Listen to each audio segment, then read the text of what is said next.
Yo, what's up, guys? Frank Daniels here. Today I'm going to give you 3 big reasons why you should be doing long duration cardio.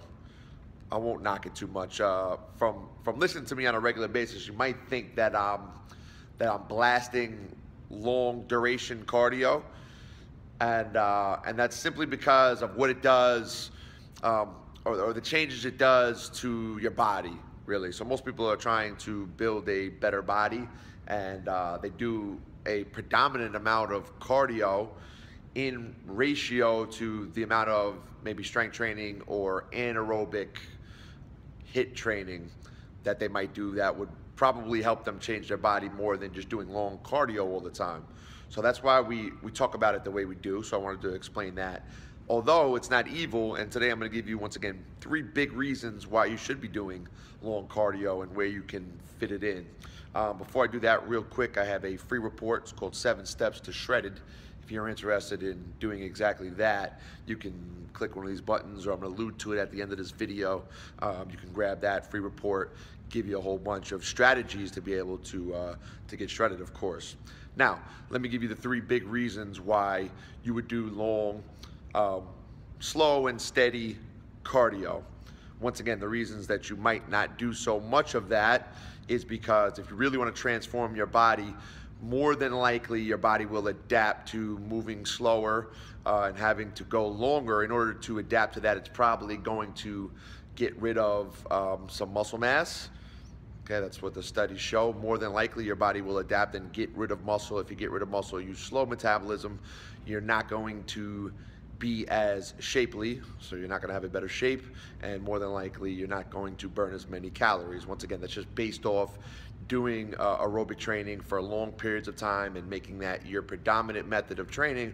More than likely the adaptation that's going to happen is your body has to get rid of some of the extra weight that it's carrying in order to be able to go slower for longer. So again, if your goal is to shape your body, now once again, there's someone out there that's going to break this rule.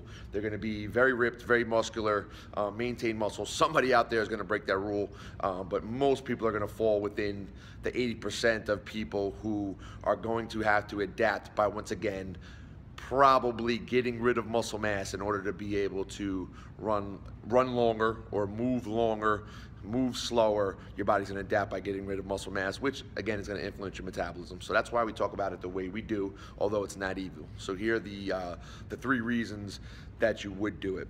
Top 3 right here. Number 1, aerobic training, okay, or long cardio builds a better base for anaerobic or explosive training later. So you will have a bigger, if you were building a pyramid, the bigger the base of that pyramid was, the more you can put on top of it. And that's what aerobic training is. So longer cardio is going to help you be able to be more explosive later, okay, or use your explosive ability later and get stronger later. You're going to be able to build a better base, be a better physical athlete based off the fact that you have a bigger aerobic training base. So when you start a training program, it's always a good idea to start building with more cardio aerobics so that later on you can think about getting more explosive or using your anaerobic systems more, you know, being stronger, lifting weights, things of that nature. You're just going to be better at that stuff with a better aerobic base. So that's number 1. That's why you want to do that. And any good training program would start there and eventually cycle out of it, and at some point cycle back into it so you can continue to build that base and grow upon that. Number 2, stress relief. Okay, which this is probably the big reason why most people do cardio or gravitate towards it. 1, because you're going to get better at it faster, or your aerobic system has the biggest ability to expand for you. So everyone's going to get good at it and can get good at it more easily than you could your anaerobic system. So by anaerobic system, I mean you're limited in your ability to get better at sprinting real fast and doing that for longer periods of time and going real hard for longer. Okay, you're more limited in that than you are to be able to kind of jog and move slower for longer. You're going to get better at that. You know, everyone has a better ability for that, but at the same time, it helps relieve stress, and that's why most people gravitate towards it. 1, because you're good at it, and two, because it just releases endorphins and feel-good chemicals and aerobic air exchange, oxygen exchange is something that's just going to make you feel good and relieve stress. So it's going to take you out of what's called sympathetic dominance, which is just kind of like high rev nervous system, which pretty much everyone is in because we're all stressed out, right? And put you into parasympathetic, which is a nice kind of relaxed state. So aerobic training in itself does that, relieves stress. So it feels good, and that's why most people gravitate towards it, all right? Number 3, okay? The third one is as a recovery workout. Okay, aerobic training is great for recovery workouts. So what does that mean? When you do strength training and anaerobic like HIIT training, you can certainly beat up your body. You can also, again, put your nervous system into kind of a high rev environment.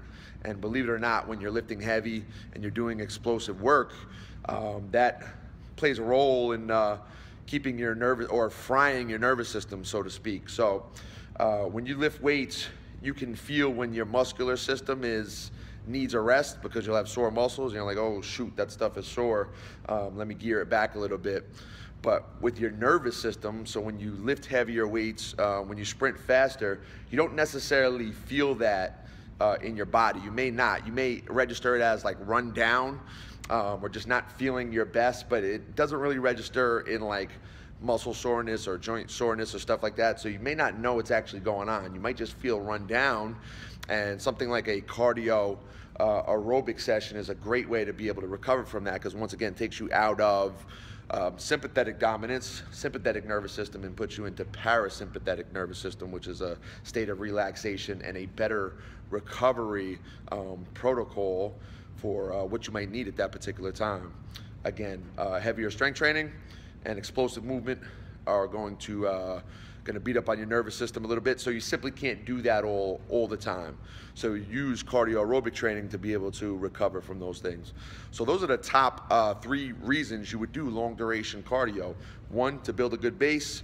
Number 2, to be able to relax and feel good, right? For stress relief. And number 3 is to recover your nervous system from your higher intensity work, which is your resistance training, your sprint training, or your HIIT training, which we always recommend in terms of being able to help you change your body and elevate metabolism. So that's it, guys. That's why you would do aerobic training. Again, for you guys out there who are looking to change your body, we always recommend doing resistance training 2 to 3 times a week, okay? In addition to that, changing your aerobic training to HIIT training, high intensity interval training. What does that mean? That means just doing short intervals of like sprint work, or just moving your body fast. That can be done with ropes, kettlebells, medicine balls. It doesn't always have to be aggressive on your joints. All it really means is finding ways to move fast for short bursts, and you do that over the course of time. It turns into a cardio effect while also firing up your fast twitch muscle fibers, which act as like glucose sponges, or a better way, like calorie sponges, burn up a whole bunch of calories. And that's why we tell you guys to do that. So the majority of your training should be strength training, okay, 2 to 3 days, HIIT training, 1 to 2 days, and then you can mix in your cardio aerobic, which once again would be 1 to 2 sessions per week.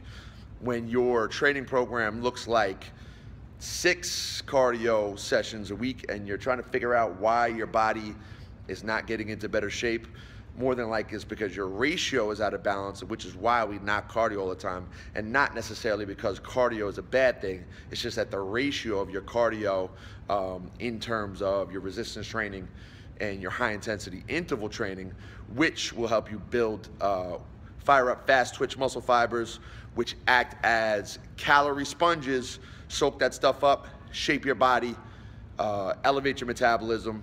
You know, all that stuff works better for changing your body. But of course, I just gave you the top 3 reasons why cardio aerobics fits very well into your program, in addition to the stuff that really helps you change your body.